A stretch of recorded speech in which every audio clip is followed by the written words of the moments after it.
Hi, my name is Tessa from Tales from Outside the Classroom, and I'm going to share a quick video tutorial on how to use my Editable Centers Management Powerpoint.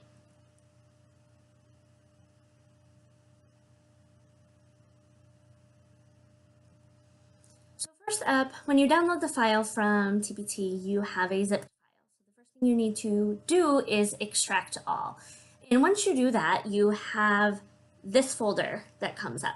There's backgrounds, the center options, group titles, and a read first. The read first file is super helpful because it tells you what fonts I've already used, so you can download them for yourself.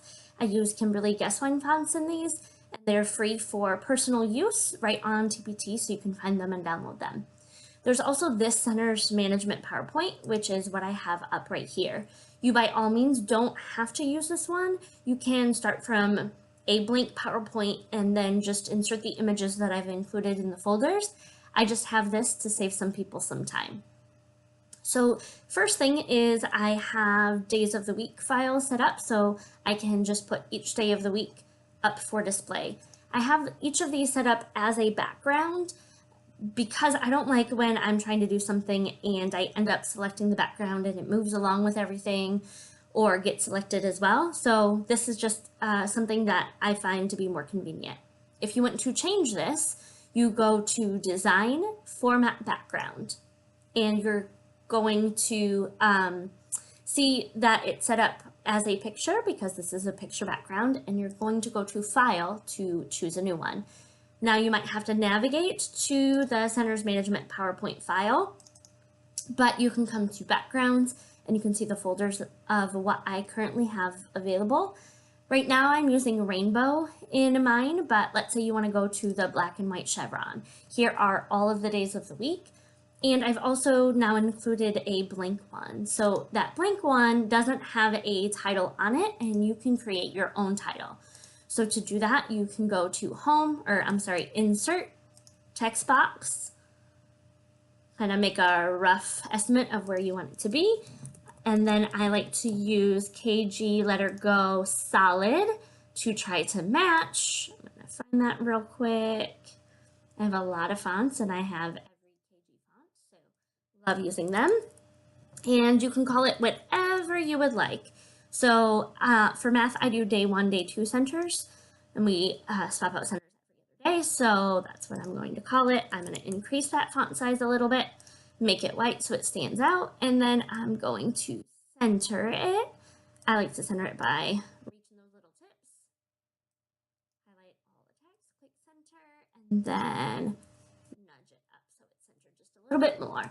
And now I'm ready to work. So you can do that for each of the days, or if it's something super simple, you can just right click and duplicate the slide and then change out that title if you're keeping it the same. After the days of the week, I've included each one of those other folder options right here for you. So instead of inserting everything, it's here ready to go. So first up is a group title file, or the page. I've included 4 different types of group titles for you. Of course, you might not use one of these. So if you don't, there is an editable version over here to the side. I use annual names, so mine is currently set up for hippos, but you can make it whatever works for you and your students. If you want to use these, you just select the group titles you want. I'm going to click and hold down Control so I can select more than one.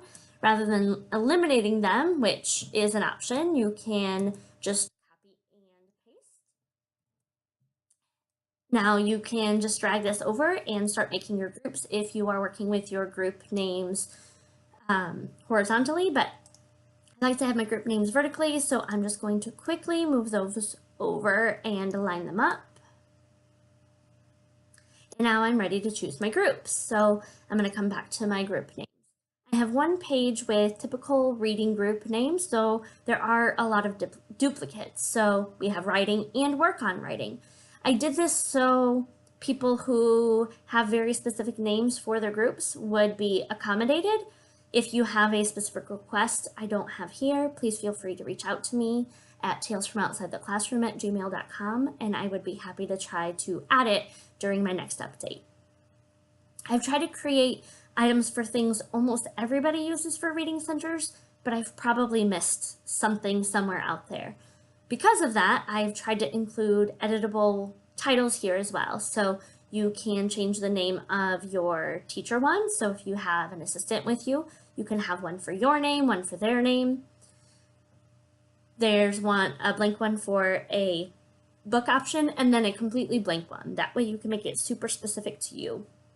I've also included options for typical math centers and tried to include those as well. There's not as many editable here, though there is something with partner and individually, because a lot of what we use for math centers, if it needs to be specific, it probably is listed here that you can be specific here with. So if you want to be specific about something they do in their math book, you can indicate that there, or again, your group name for guided math. So to choose these, just like we chose the group name, I just select multiple by holding Control. I Control Copy, and then I paste. Now, my students typically they go to the same centers every day, or every group goes to the same centers every day. My students don't. So I can line those up. I can personalize this one. Doesn't fit, so enter to add that row. I'm going to right justify it just so it doesn't cover up my face as much, and then I have one group's rotation set up. Now let's say this group goes in the same order, but they do spelling at the end. I can copy all of those, line that up, then copy that spelling on its own and move it. Above does it like this, copy, paste. And then I'm working super quickly here, so things aren't lined up perfectly, but good enough for now. And then I can do the same one last time to move it up. So if your students all go to the same center in a day, this is super nice because in just about a minute or so, we created our entire rotation. Now, you notice this is not completely centered on the page, and if that bothers you, just like it bothers me, we can make a quick adjustment. An easy way to do that is to use Control A to select all, though you want to hold down that Control key and unselect that title on top. If you added it, if it's a background, it does not get included, which is one of the reasons why I love to use backgrounds. And here's my group rotation. Now, one thing I did not include is a specific box or space to put student names. So if you want to do that and add them at the bottom, you can go to Insert, Text Box, draw it on your space, then you can come to Drawing Tools, fill it with white, outline it, and then just add. So I can add my student names.